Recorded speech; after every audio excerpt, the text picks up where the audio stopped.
Red de Profesionales de Seguridad, Riesgo Conectado. Bienvenidos a un nuevo episodio de Riesgo Conectado de la Red de Profesionales de Seguridad.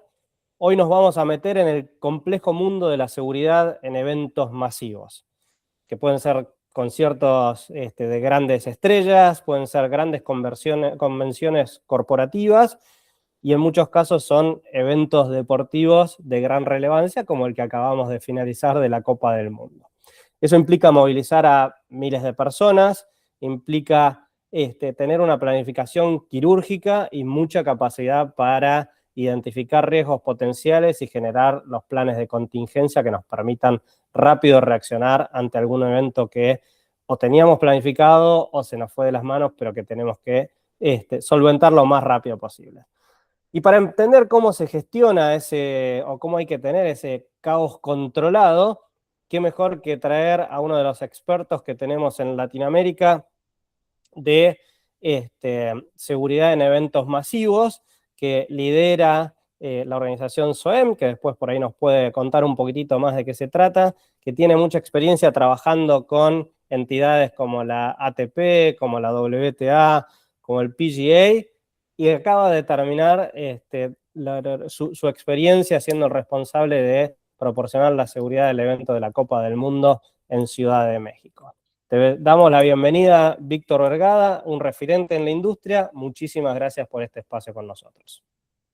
Al contrario, Juan, muchísimas gracias por la invitación. Es un placer estar aquí y compartir con ustedes pues lo que uno ha acumulado durante estos años. La realidad es de que, como bien lo decías, hacer eventos masivos siempre he dicho que es una seguridad artesanal.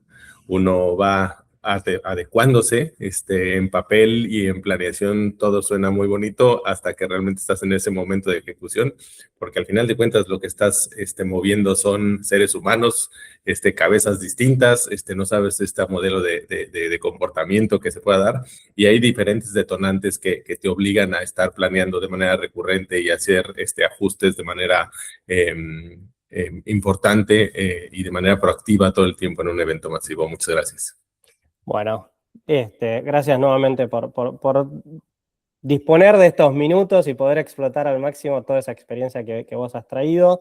Antes de meternos un poco en tu experiencia pasada, está bueno si nos comentás un poco, teniéndolo fresco, cuáles son las primeras enseñanzas que te dejó esta responsabilidad de planificar la seguridad de un evento como la Copa del Mundo de Fútbol en Ciudad de México, esas primeras sensaciones, si nos podés compartir, y ya después prometo que nos metemos en todo el concepto de seguridad en grandes eventos en sí.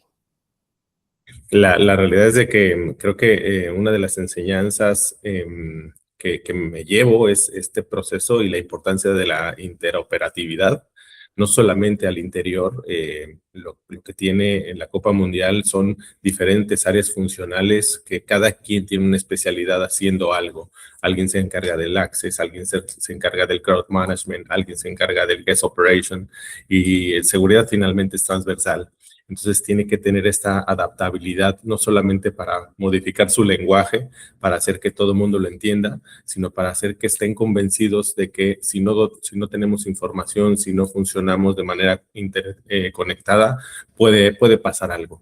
Y hacia afuera, lo que resulta es que tenemos una cantidad de autoridades también involucradas.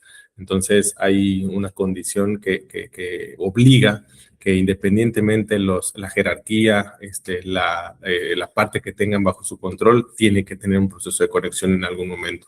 Entonces yo creo que lo que más me llevo ahí es un tema de interconectividad, un tema de adaptabilidad.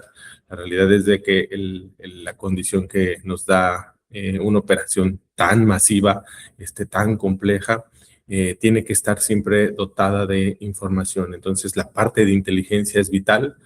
Toda la información que nosotros podamos tener, por básica que sea, es decir, desde un VIP que no se tiene considerado que va a llegar de último momento, hasta todo el proceso social, geopolítico que esté sucediendo al exterior, tiene un impacto. Entonces, yo creo que se confirma, pero sí me llevo como un aprendizaje mayor que el proceso de interconectividad, el proceso de inteligencia forman parte fundamental, y muchas veces en la dinámica del día a día las personas que llegamos a operar eventos masivos, lo que sucede es que llegamos en el momento, ¿no? Todo el mundo piensa que es llega, opera y retírate y se acabó tu responsabilidad. Entonces hay mucho tramo. La realidad es que el estar en la Copa Mundial a mí me llevó pues básicamente 1 año y medio de planeación, reuniones, gestiones, hacer muchas procesos de pruebas y revisiones, documentos, y cuando tú estás ahí, bien lo comentas, hay una base muy diferente entre la parte documental y lo que planeas contra lo que se está ejecutando. Hay muchos escenarios que se van presentando y tienes que tener esa capacidad de adaptarte y de gestionar. Y también trabajar mucho con tu equipo. Tu equipo creo que también tiene que estar convencido de que va a haber momentos donde lo que nosotros decíamos que iba a pasar no pasa. Y entonces, si tu equipo no se mueve rápido, se adapta, se reacondiciona rápidamente, puede ser que minutos sean una condición que pueda generar un riesgo mayor. Entonces, yo creo que esa es una sensación que hoy en día me llevo y que estaré aplicando hacia el futuro. Qué bueno escucharte, me da pie, ya que estamos hablando del planeamiento, a comenzar a hacerte las primeras preguntas por fuera de la Copa del Mundo en sí, y yendo más a lo genérico, más a todos los planes que vos tenés que hacer para los distintos eventos en los cuales tenés la responsabilidad de proporcionar la seguridad. Yendo directamente al grano, cuando a vos te entregan los planos de un estadio o un centro de convenciones que está vacío y que recién empiezan a planificar, como bien dijiste, esto no es una cuestión de improvisación o planificar y ejecutar en simultáneo, sino que te llevó 1 año y medio más o menos este evento, algunos te llevarán un poco más, un poco menos, pero sí tiene un trabajo previo muy, muy grande, y ese trabajo previo empieza con el planeamiento inicial. ¿Cuáles son los 3 o 4 puntos críticos o principales que a tu criterio un líder de seguridad debe considerar en el planeamiento inicial de un evento masivo como el que vos tenés normalmente que gestionar? Yo creo que todo empieza con un security assessment. La realidad es que un security assessment es básico. Podrá ser trillado el comentario, pero la realidad es de que si no tienes información anticipada, si no conoces el lugar, si no lo pisas, si no lo recorres, y entiendes cuál es su funcionamiento, creo que no puedes tener una planeación básica sólida.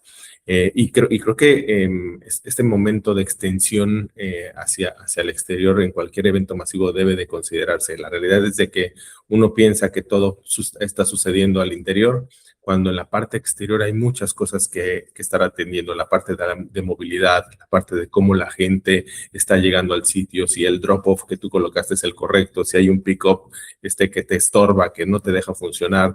Creo que desde ahí empieza esta dinámica. En la parte del security assessment tiene que extenderse todavía hacia tus perímetros.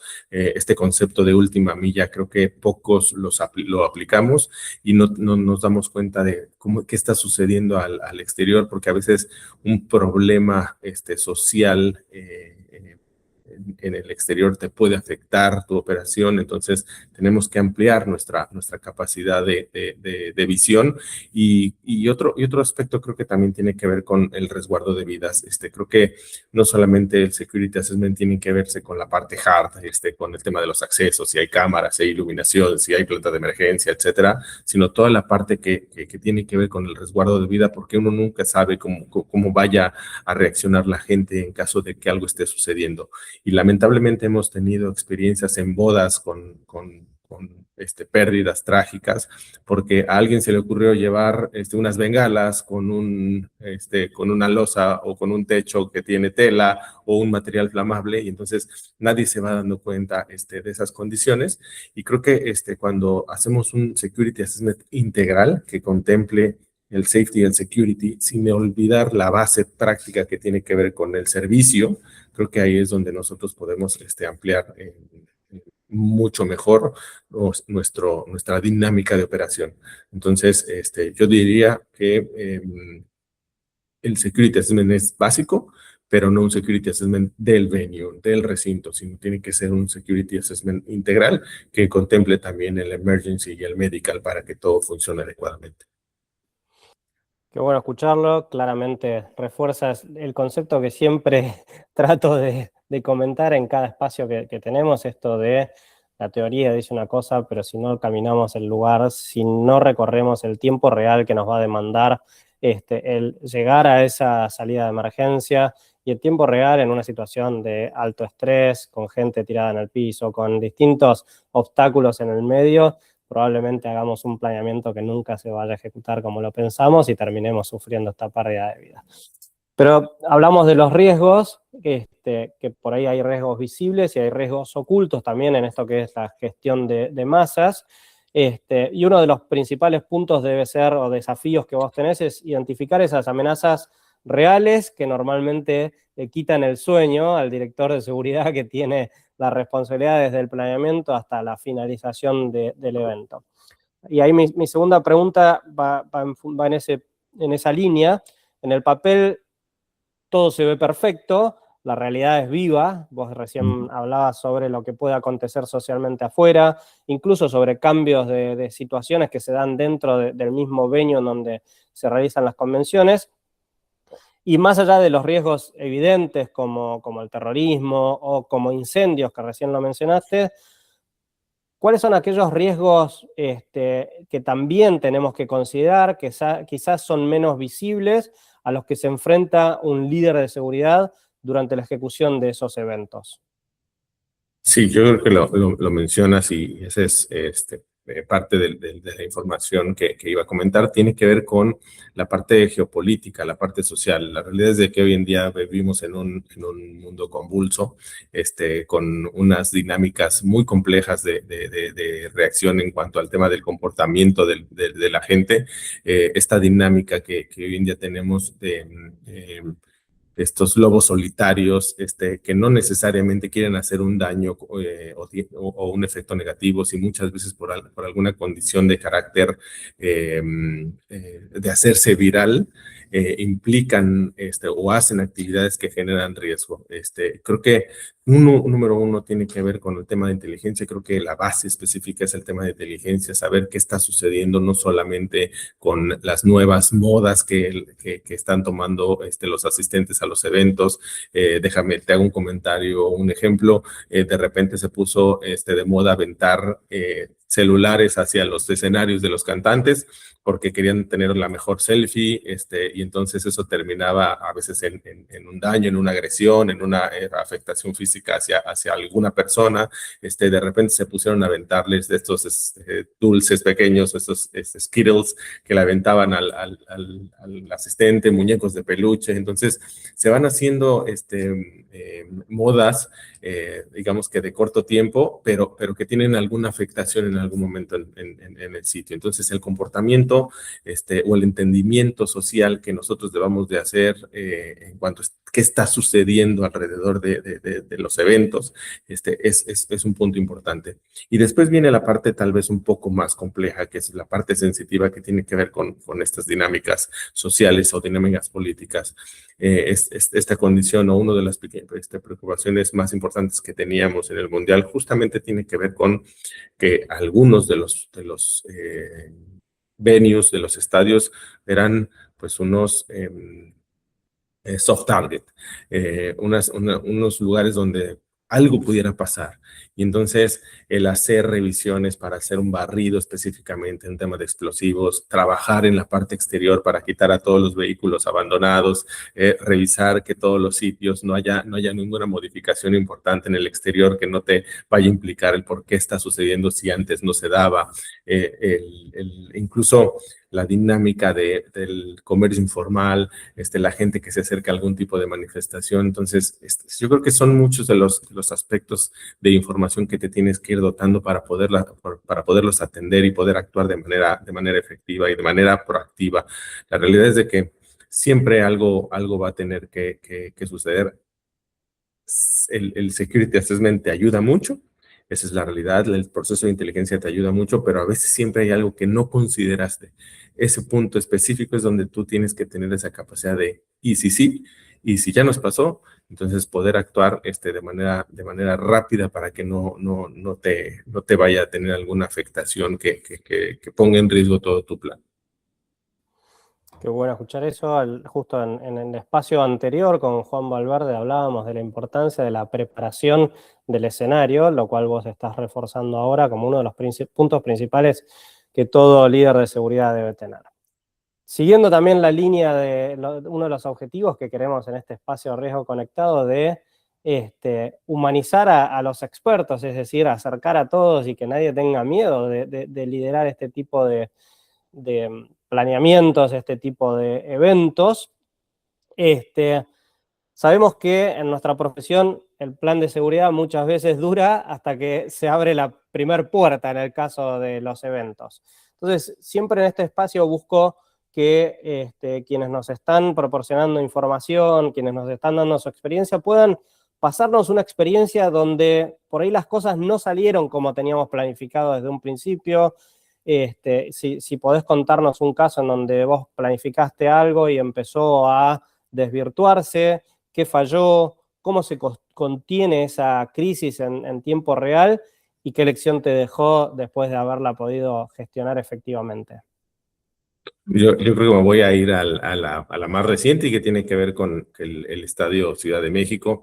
El Estadio Ciudad de México para el Mundial no solamente es un recinto emblemático, sino también es un estadio que en infraestructura tiene 60 años. Es decir, los nuevos modelos de arquitectura, de ingeniería, no coinciden con las nuevas dinámicas de operación de los estadios. Entonces, la realidad es de que durante año y algunos meses estuvimos planeando sobre un estadio, una condición, una dinámica, y cuando empezamos a observar que los tipos de clientes no coincidían con el número de entradas, es decir, no podías meter tú a 40,000 personas con unos VIP que para el mundo son caras totalmente reconocidas, mezclar este tipo de cruces entre masas, tenías que moverlo hacia otro lugar. Entonces, eso nos obligó a tener que abrir un nuevo acceso que nunca se consideró durante años y meses. Estuvimos planificando sobre una dinámica. Eso nos obligó a abrir un nuevo acceso y uno de los, yo creo que de los aspectos que nos sucedió es que, ok, ya vamos a abrir un nuevo acceso, vamos a meter a un público selecto por este lugar, funcionemos, ok, pero no hay conectividad de Wi-Fi. No tenemos una dinámica de acceso, el lugar se inunda cuando llueve, entonces, ¿cómo voy a darle un trato VIP por ese acceso a alguien que no va a encontrar una infraestructura VIP? Entonces, básicamente de último momento fue adecua piso, adecua infraestructura tecnológica, no hay Wi-Fi, entonces no podemos extender un nivel tenemos unos turnstiles temporales en ciertas zonas, entonces no vamos sin turnstiles.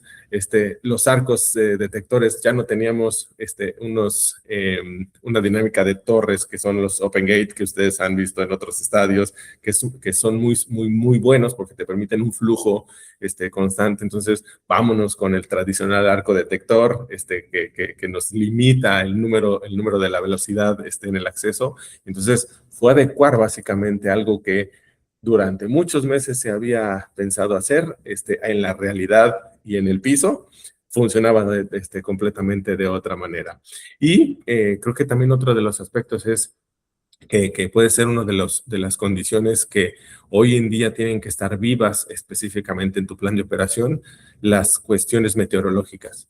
Creo que hay un aspecto que es muy importante en el manejo de masas y tiene que ver en qué va a pasar si en algún momento hay un sol de 40 grados o hay una lluvia torrencial. Y la realidad es de que muchas veces no entendemos cómo se va a comportar el aficionado, el asistente, si va a buscar entrar en una dinámica de masa, si va a querer romper los accesos, si simplemente no va a llegar. Entonces, esa adaptabilidad nosotros la tuvimos que adaptar, trabajar mucho con los planes de emergencia y con el equipamiento con el que contaba el estadio, con la finalidad de decir, si nosotros en la dinámica de FIFA está que si hay una tormenta eléctrica, la gente se tiene que pasar a resguardo. Pero en un estadio como en la Ciudad de México, donde no existen los espacios adecuados en el interior, en los espacios de rampas, en los vomitorios, no funciona, que es más riesgoso sacar a la gente del bowl o de los asientos que dejarlas ahí mismo. Entonces, verificar y hacer una revisión específica del nivel de riesgo de dejarlos en el bowl con los equipos para rayos. Entonces, son dinámicas que tú entiendes hasta que estás específicamente en el sitio. Si no lo ves así, si no lo consideras, tal vez eso si hubiéramos tenido un tema de accesibilidad previo, nos hubiéramos dado cuenta en el tiempo y no tendríamos que hacer ajustes que, a final de cuentas, cualquier ajuste o cualquier imprevisto que tú no planeas, no consideras, termina afectando un presupuesto. Y entonces ahí es cuando todo el mundo alza la mano y dice, ya no te alcanza, ¿no? Es finito el tema del dinero. Súper claro y muchísimas gracias por enriquecernos con experiencias que se transforman en aprendizajes, que creo que es una de las partes más importantes que tenemos en este espacio. Ya pensando en otro de los objetivos que nosotros tenemos, que es ir generando el relevo generacional o ir invitando a más gente que se sume a nuestro área, que nos dé nuevas miradas, que probablemente nos comparta nuevas tecnologías, nuevas formas de emplear desde inteligencia artificial hasta distintos software o hardware que hoy en día, por nuestro sesgo de siempre trabajar de una manera, no lo estamos viendo.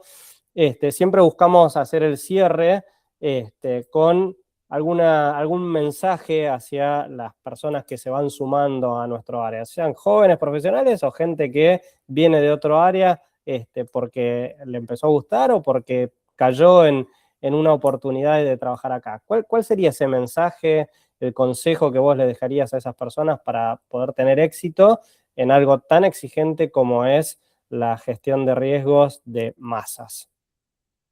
Yo creo que lo primero es un tema de preparación. La realidad es de que lamentablemente en la parte de América Latina es limitado el tema de la información que tú tienes con respecto a eventos masivos.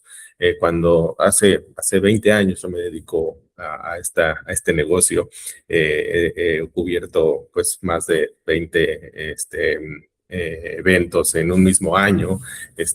Han sido la verdad es que años de mucho aprendizaje y en algún momento, hace años cuando yo quise profesionalizarme, mi primer objetivo fue encontrar alguna condición local en México que me ayudara a entender, a manejar, a mejorar este performance que uno va teniendo durante su carrera laboral y no encontré información. Entonces tuve que empezar a buscar información en Estados Unidos, en Europa, que me ayudara justamente a tratar de entender y después tropicalizar al sitio. América Latina, pues la realidad es de que no hay mucha información con respecto al manejo de eventos. Todo lo hacemos de manera empírica. Vamos haciendo prueba y error hasta que te dices, ok, ya más o menos lo entendí y así lo voy a ejecutar. Y la verdad es que eso te va limitando. Y por otro lado, creo que también es los que nos dedicamos creo que a todo lo que tenga que ver con seguridad, tenemos que cerrar las brechas generacionales. Muchas veces creo que no llevamos al ritmo o no jalamos a la gente joven y le compartimos y les enseñamos. Ha sido, creo que, una dinámica. Yo empecé muy joven en los temas de seguridad y yo decía, ay, no, ojalá y algún día yo sea como ellos. Pero a veces esa dinámica, no sé si es un tema de celo profesional, Juan, pero la verdad es que a veces como que le teníamos miedo a incluir gente joven en nuestros equipos con una dinámica distinta, con un pensamiento disruptivo, y eso nos cuesta trabajo a los que ya tenemos yo le digo, no tenemos formación, sino tenemos deformación en nuestro sector, y nos hace falta realmente entender que esta dinámica de un pensamiento diferente, de gente que viene tal vez de otro sector y se quiere involucrar en nuestro trabajo, funciona. Creo que, si me permites, yo en mi equipo, que estuvo trabajando en el Estado de Ciudad de México, sumé a un chico de 20 años, que es un estudiante del área financiera y que hoy en día dice, yo me quiero dedicar a la seguridad, porque yo pensé que seguridad era así de chiquitito y cuando veo el tramo de control, la conexión, el impacto que tenía el área, yo quiero dedicarme a esto. Entonces, pues te das cuenta que lo que falta es conocimiento con las generaciones nuevas. Lo que hace falta es llevarles más información, traerlos y enseñarles, capacitarlos, sin dejar que uno mismo como profesional siga en este proceso de desarrollo. Lo comentabas bien, la parte tecnológica hoy en día creo que se ha vuelto fundamental, la inteligencia artificial se ha vuelto fundamental. La realidad es de que si entendemos hoy en día la tecnología como un tema predictivo, no preventivo ni reactivo, predictivo totalmente, nos va a dejar una gran enseñanza. Entonces, no le tengamos miedo a los que tenemos a lo mejor 40 y más, no le tengamos miedo a la tecnología, busquemos cómo obtener información y creo que en esa mezcla de tener una gran experiencia empírica o lo que hemos construido, información que nos ha dado la experiencia en nuestro sector y un complemento que tenga que ver con una dinámica tecnológica de nueva información, yo creo que nos puede hacer un complemento importante y sumando estos equipos jóvenes. Entonces, creo que esta dinámica es fascinante si la llevamos a cabo. Sí, estamos convencidos de que pues en algún momento los tomadores de decisión pueden ser miembros de nuestro propio equipo.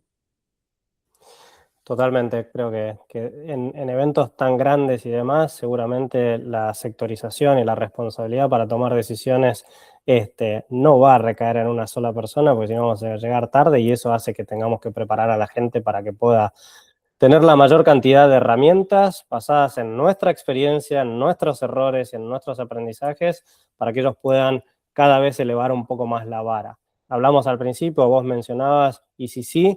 Bueno, creo que la tecnología nos permite hoy poner en una misma licuadora un montón de situaciones, qué pasa si, y tener un montón de planes de contingencia que antes nos llevaba mucho más tiempo y hoy podemos jugar colorados contra azules, buenos contra malos en 1000 situaciones hipotéticas y que eso claramente nos va a permitir resolver mejor si una de esas situaciones se plantea.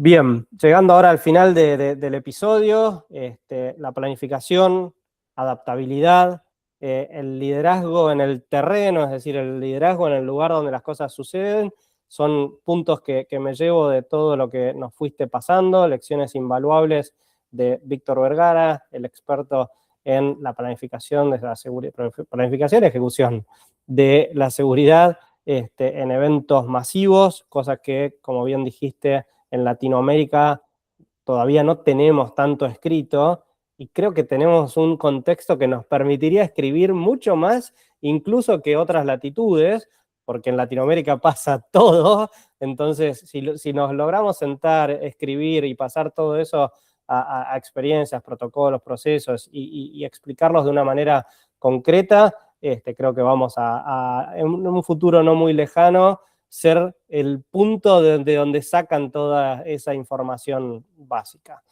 Muchísimas gracias, Víctor, por tu tiempo, a nuestra audiencia, obviamente, por seguirnos. Nos vemos en el próximo episodio. Antes de eso, a modo de cierre, Víctor, cualquier cosa que te haya quedado para mencionar, bienvenido sea. De mi lado, muchísimas gracias.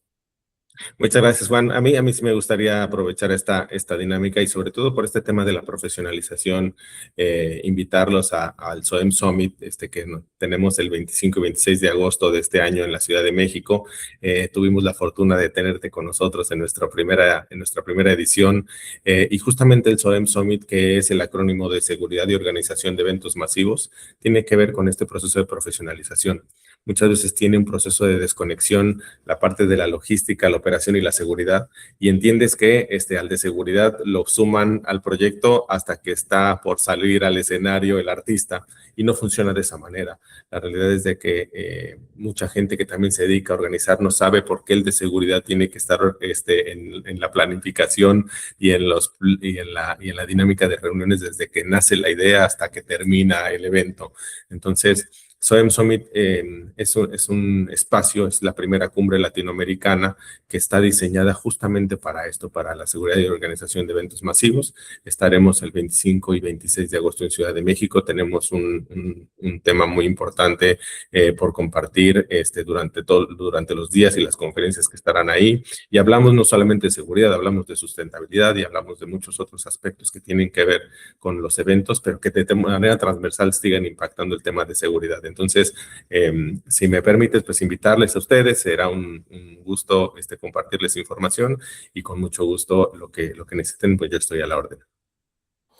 Bueno, muchísimas gracias, Víctor, con conocimiento de causa por haber sido invitado al primer evento. Me traje muchísimas herramientas para mi mochila de conocimientos, así que creo que todos tienen que intentar ir al SOEM Summit, que realmente es un lugar en donde van a aprender mucho, se van a llevar un montón de experiencias y, como siempre decimos, la experiencia a veces llega tarde y cuesta caro, entonces qué mejor que obtenerla de quienes ya han pasado varios eventos, varios miles de personas gestionadas y varios eventos en los cuales se planificó de una manera y tuvieron que ir por otra. Gracias, Víctor. Muchas gracias a todos. Nos vemos en nuestro próximo encuentro de Riesgo Conectado. Red de Profesionales de Seguridad. Riesgo Conectado.